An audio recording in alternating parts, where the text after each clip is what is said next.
Hello everyone, today I will read the book I just received from the community as a gift. And the book has the name of Like Gift from Meaningful Story. And the first story is Good News. Robert de Vincenzo, the great Argentinian golfer, once won a tournament and after receiving the check and smiling for the cameras, he went to the clubhouse and prepared to leave. Some time later, he walked alone to his car in the parking lot and was approached by a young woman. She congratulated him on his victory and then told him that her child was seriously ill and near death. She did not know how she could pay the doctor bills and hospital expenses. The, Vin- the Vincenzo was touched by her story, and he took our pen and endorsed his winning checks for payment to woman. Make some good days for the baby, he said as he pressed the check into her hand. The next week, he was having lunch in a country club when a professional girl association officer came to his table.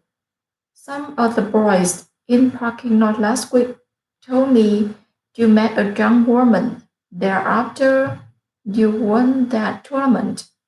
The Vicenter nodded. Well, says the officer, I have news for you. She's a phony. She had no sick baby. She not even married. She fleed you, my friend. You mean there is no baby who is dying? Said the Vincento. That's right, said the official. Official. Official. That's the bad news I've heard all week, the Vincento said. The second story, Great Value in Disaster. Thomas Edison's laboratory was virtually destroyed by the fire in December 1914. Although damage exceeded $2 million, the buildings were only insured for $138,000 because they were made of concrete. And though to be frightful, much of Edison's life's work went up in spectacular flames that December night.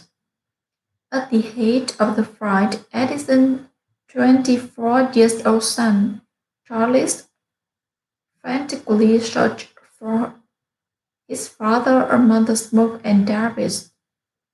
He finally found him, calmly watching the sands, his red flake glowing in the reflection, his white hair blowing in the wind. My heart ached for him, said Charles. He was 67, no longer a young man to start life when everything was going up in flames. When he saw me, he shouted, Charles, where's your mother?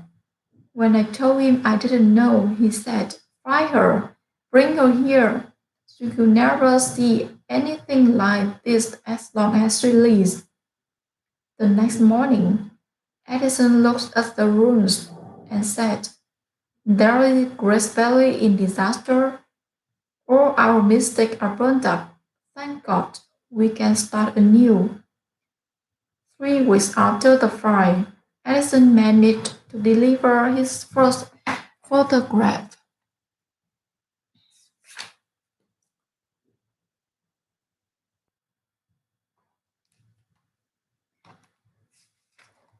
If your house is on fire, run the it.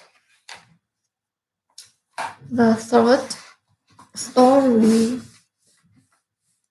an ageless heart. The cruises were crowded with people, offered 3 days of pleasure ahead of me in the passageway walked in a tiny woman in brown slacks, her shoulders hunched, her white hair cast in bob.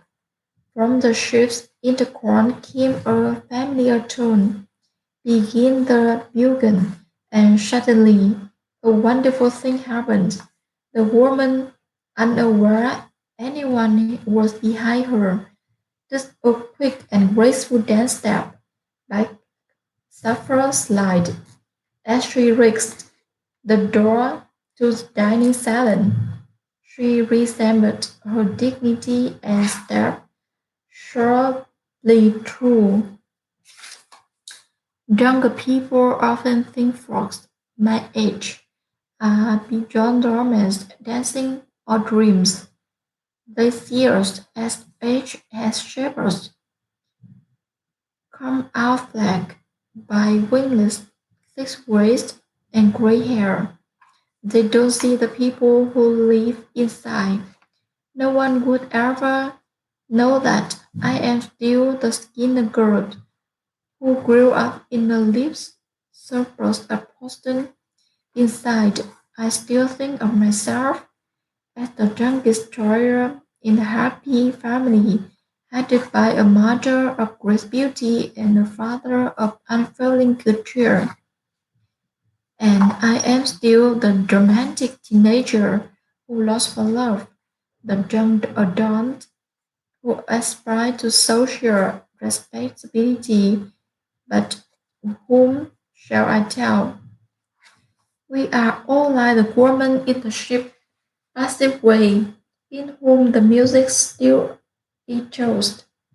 We are the sum of all the lives we once lived. We show the crowd part, but inside we are still the laughing children, the shy tense, the dream dreamers. There still exists, most real, the magic of all we were or ever yearned to be. In our hearts, we still hear, begin the beyond, and we are alone, we dance.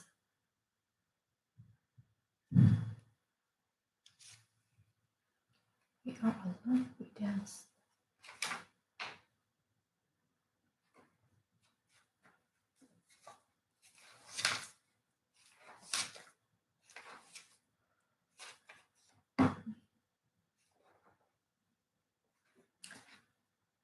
Chicken soup for the soul.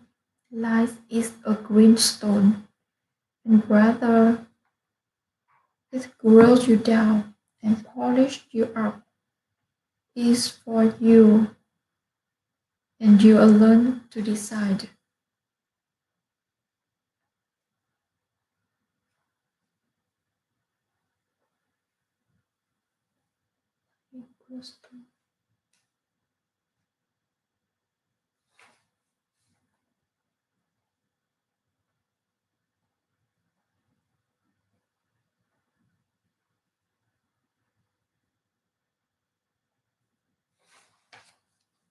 A master of attitude, the optimist sees opportunity in every danger. The pessimist sees danger in every opportunity. The optimist sees opportunity in every danger. The pessimist sees danger in every opportunity.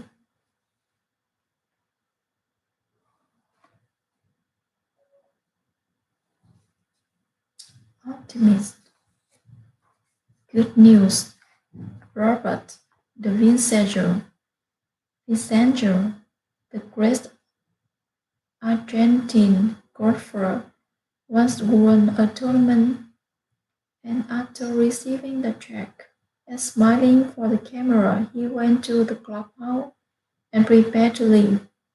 Some time later, he walked alone to his car in the parking lot and was approached by a young woman.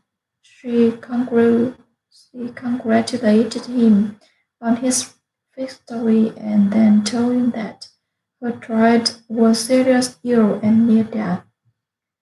She did not know how she could pay the doctor bills and hospital expenses. The messenger was touched by her story and he took out a pen and endorsed his winning check for the payment to the woman. Make some good days for the baby, he said as he spread the check into her hand. Next week, he was having lunch in a country club when a professional golf association officer came to his table. Some of my boys in the parking lot last week told me you met a young woman and there after you won that tournament. The messenger nodded. Well, said the officer, I had news for you. She's a phony. She has no sick baby. She's not even married. She fleeced you, my friend. You mean you mean there is no baby who is dying, said the messenger. That's right, said the official. That's the best news I ever heard. I've heard all week, the messenger said. Oh,